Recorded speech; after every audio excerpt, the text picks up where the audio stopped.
Hello guys, आपका स्वागत है फिर से हमारे नई वीडियो में। आज हम बात करने वाले हैं बोर्ड परीक्षा के पेपर की, और जो पेपर है क्लास 10th का हिंदी के पेपर में आज हम देखेंगे। कुछ बच्चों को पता भी नहीं होता है कि पेपर में क्या क्या आता है, और वो इसी सोच में तैयारी भी नहीं करते हैं कि क्या क्या आता है। हम देखेंगे शुरू से पेपर में क्या क्या आता है। ये पेपर है 2022 का, जो पिछली बार हुआ था वही है, और ये पेपर हिंदी का है। किसका? हिंदी का। और यहाँ पर समय आपको 3 घंटे 15 मिनट जो है ये आपको प्रश्न पत्र के लिए निर्धारित किए गए हैं। मतलब ये 15 मिनट में आप इस प्रश्न पत्र को अच्छे से पढ़ लीजिएगा। और पहला प्रश्न है, इसमें लिखा है निम्नलिखित कथनों में से कोई एक कथन सत्य, उसे पहचान कर लिखिए। आप कोई में से जो सही लगता है उसे पहचान कर लिख दीजिएगा। एक ही लिखना होता है इसमें, उसे इसमें लिखा है कथनों में से कोई एक लिखा जाएगा यहाँ पर। दूसरा प्रश्न देखते हैं। दूसरा प्रश्न इसमें है का निम्नलिखित कथनों में से किसी एक कथनों का रचनाकार नाम लिखना है। मतलब ये रचनाएं दी गई हैं और इनके रचनाकार के नाम लिखने हैं। दूसरा प्रश्न आता है गा आता है आत्मकथा विधा के एक किसी लेखक के नाम लिखिए। इसमें आपको लेखक का नाम लिखना है।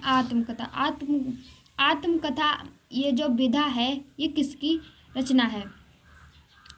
और ये है घा में है जहाज का पंछी किसकी कृति है। यहाँ पर लिखना है आपको इसमें किसकी है। और डा है सत्य साहित्य लोचन के लेखक का नाम लिखिए। यहाँ पर आपको लेखक का नाम लिख देना है। अब आते हैं प्रश्न नंबर दूसरे पे। प्रश्न नंबर 2 का प्रयोगवादी काव्यधारा की 2 प्रमुख प्रवृत्तियां लिखिए। आपको इसमें प्रवृत्तियां लिखनी है दो काव्यधारा। कौन सी काव्यधारा आपको लिख देना है। यहाँ पर का रीतिकाल के 2 प्रमुख विशेषताएं लिखिए। यहाँ पर आपको विशेषता लिख देनी है, और जो 2 नंबर में आपको दी जाती हैं। गंगा लहरी रचना काव्य के नामावलोकन कीजिए। आपको इसमें भी 2 नंबर मिल सकते हैं। तीसरे प्रश्न पे आते हैं। तीसरा प्रश्न है निम्नलिखित गद्यांशों में से किसी एक गद्यांश के नीचे दिए गए प्रश्नों, मतलब ये कुसुम का ज्वर जैसे भयानक होता है, आपको इसकी व्याख्या करनी है। और इसमें व्याख्या में आपको प्रश्न देते हैं ऊपर उपयुक्त गद्यांश का संदर्भ लिखिए। इसका संदर्भ भी लिखना होता है। संदर्भ कैसे लिखा जाता है? जैसे प्रस्तुत गद्यांश हमारी पाठ्य पुस्तक हिंदी के काव्य खंड से लिया गया है, और इसके लेखक जो होते हैं उनका नाम लिखते हैं और पाठ का नाम लिख देते हैं, संदर्भ हो जाता है। और ये लिखा है रेखांकित अंशों की व्याख्या। रेखांकित अंशों की व्याख्या मतलब क्या होता है? ये जो रेखा दी जाती है नीचे, ये जो पैराग्राफ दिया जाता है उसके नीचे रेखाएं होती हैं, उस रेखाएं जो यही रेखांकित अंश होते हैं। इसको यहाँ पर से किसी युवा पुरुष के संगति यदि बुरी होगी तो वह उसके पैरों में बनी चक्की के समान होगी। यहाँ से इतना डालकर और इतना आपको इसकी रेखांकित अंशों की व्याख्या कर देनी है। और ये प्रश्न दिया गया है, आपको इसमें से ही देखकर लिखना होता है। कुसुम का ज्वर सबसे भयानक क्यों होता है?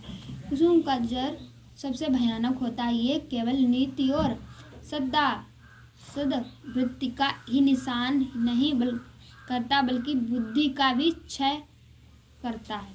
इसका इतना आंसर हुआ। अब बात करते हैं तीसरे की का। इसमें भी आपको व्याख्या करके लिखनी है। ऐसे ही जैसे पहले बताई थी वैसे ही इसमें व्याख्या करनी होगी। ये जो प्रश्न दिए गए हैं इसमें व्याख्या कर ली। और ये है निम्नलिखित प्रश्न है चौथा, निम्नलिखित पद्यांशों में से किसी एक के संदर्भ सहित व्याख्या कीजिए। आपको इसमें संदर्भ सहित व्याख्या करनी होगी। काव्य सौंदर्य भी स्पष्ट कीजिए। ये है निपुकरी असी नरसिनी, इसकी आपको व्याख्या करनी है और संदर्भ। और ये है का में इसका मतलब लिखना होता है जब तक साथ एक भी दम हो। इसमें आपको इसकी व्याख्या करें, काव्य संदर्भ भी स्पष्ट कीजिए, संदर्भ सहित व्याख्या करनी होती है। अब बात करते हैं प्रश्न नंबर का। यह है प्रश्न 5वां प्रश्न है। कौन सा? 5वां प्रश्न। ये प्रश्न नंबर का। इसमें लिखना होता है निम्नलिखित लेखकों में से किसी एक लेखक का, मतलब किसी एक लेखक का, आपको किसी एक लेखक का नाम लिखना है। एक लेखक, इसमें से जितने दिए गए उतने नहीं लिखते हैं, इसमें केवल एक लेखक का नाम, इसमें 3 दिए गए हैं। आपको जो आता है उसका नाम लिख दिया। जैसे आपको जयशंकर प्रसाद का आता है, छोटा होता है, उसको जल्दी से याद कर देते हैं, तो आपको ये लिख भी सकते हैं, या जय प्रकाश भारती का लिख सकते हैं।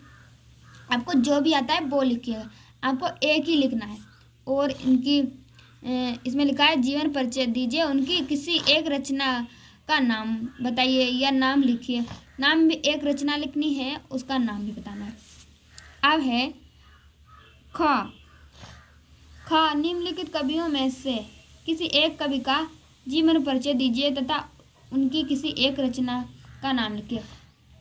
बहुतों बार सूरदास का जीवन परिचय पूछा गया, इसलिए सूरदास का सबसे ऊपर। आपको सूरदास का नहीं आता है तो रसखान का लिख दिए, मैथिली शरण गुप्त का लिखे, कोई सा भी आता है आपको वो लिखना होता है और आपको एक ही लिखना है। और सूरदास का, जैसे आपने सूरदास का लिखा है, जीवन परिचय पूरा हो जाने के बाद रचना डालकर उनकी एक रचना लिखनी होती है। कितनी? एक रचना। आप उनकी एक रचना लिख दीजिएगा तो ये पूरा जीवन परिचय हो जाएगा कवि का। अब बात करते हैं, यहाँ पर आपको संस्कृत से भी कुछ पद दिए गए हैं। आपको लिखना है निम्नलिखित संस्कृत गद्यांश का संदर्भ सहित हिंदी में अनुवाद करना है। ऐसा नगरीय भारतीय संस्कृत भाषाएं चाहे। आपको इसकी संस्कृत की हिंदी बनानी है। ऐसा, इसको ऐसे, मतलब ऐसी नंगरी है, ऐसा ना, ऐसी नंगरी है। इसको हिंदी में आपको हिंदी में आपको इसकी संदर्भ सहित अनुवाद करना है, मतलब अनुवाद, हिंदी में अनुवाद कीजिए। अब आते हैं, अथवा आप ये ना कर सके तो इस श्लोक का हिंदी में अनुवाद कीजिए, मतलब इसका मतलब बता दीजिए कि ये लिखा है, सर्वे भवन्तु सुखिनः सर्वे सन्तु निरामया सर्वे भद्राणि पश्यन्तु मा कश्चित् दुख भाग भवेत्। मतलब आपको इसका मतलब लिख देना है, पता है तो मतलब लिख दिया गया। और या फिर आपको ये नहीं पता इसका मतलब, तो आप ऐसे इसका हिंदी में अनुवाद कीजिए। वैसे एक श्लोक तो हर बार आता ही है।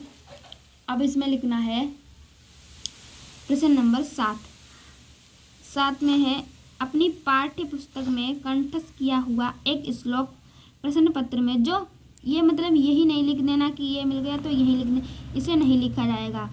इस प्रश्न पत्र में ना आया हो, जो इस प्रश्न पत्र में ना आया हो, आपको यहाँ पर एक श्लोक लिखना होता है। एक श्लोक आपको ऐसा याद कर लें, निम्नलिखित प्रश्नों में से किन्हीं 2 प्रश्नों के उत्तर दीजिए। ये हैं संस्कृत के प्रश्न। इसमें लिखा है कि वाराणसी कस्या भाषा केंद्रम अस्ति। वाराणसी कस्या किस भाषा का केंद्र है?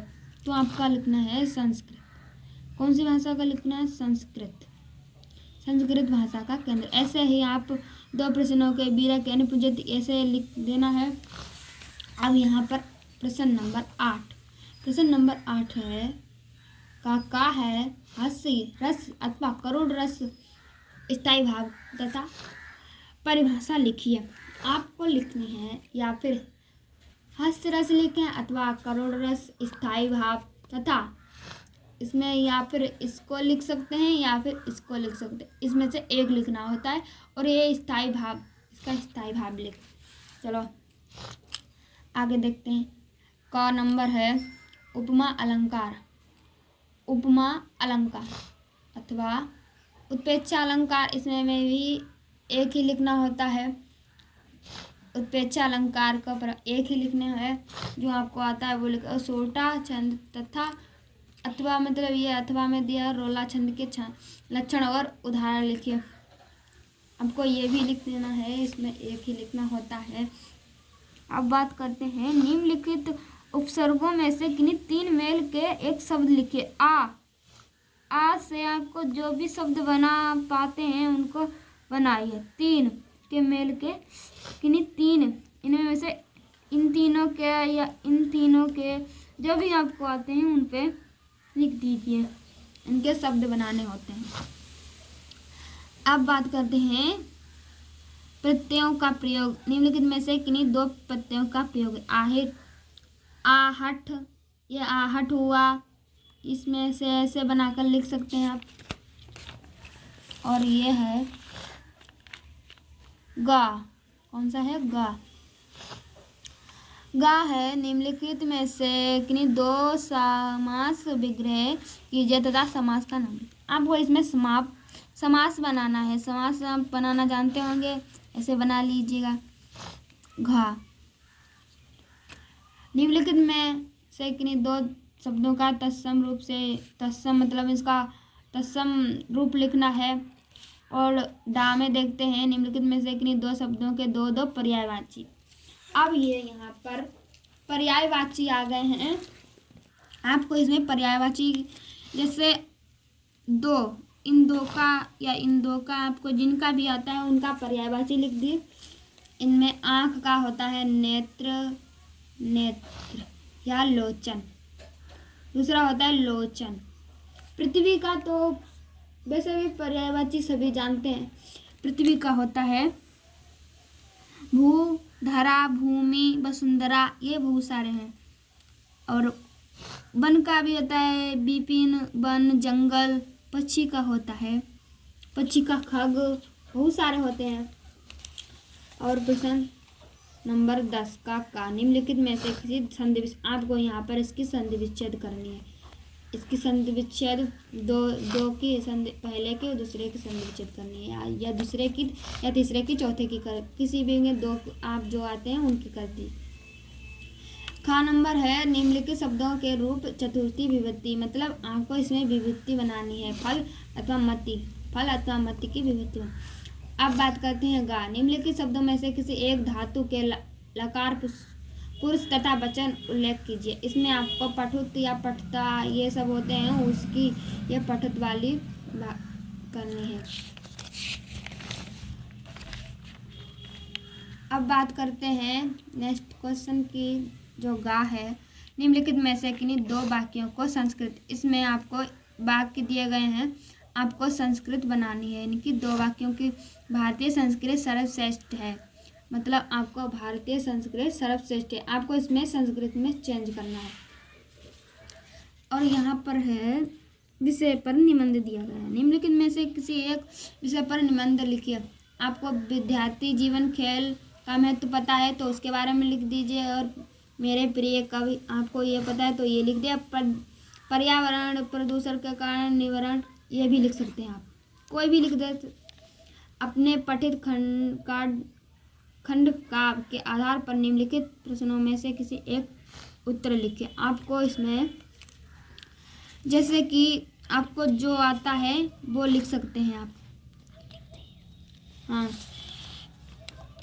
इसमें का, ख, ग, घ जो भी आता है वो लिख सकते हैं।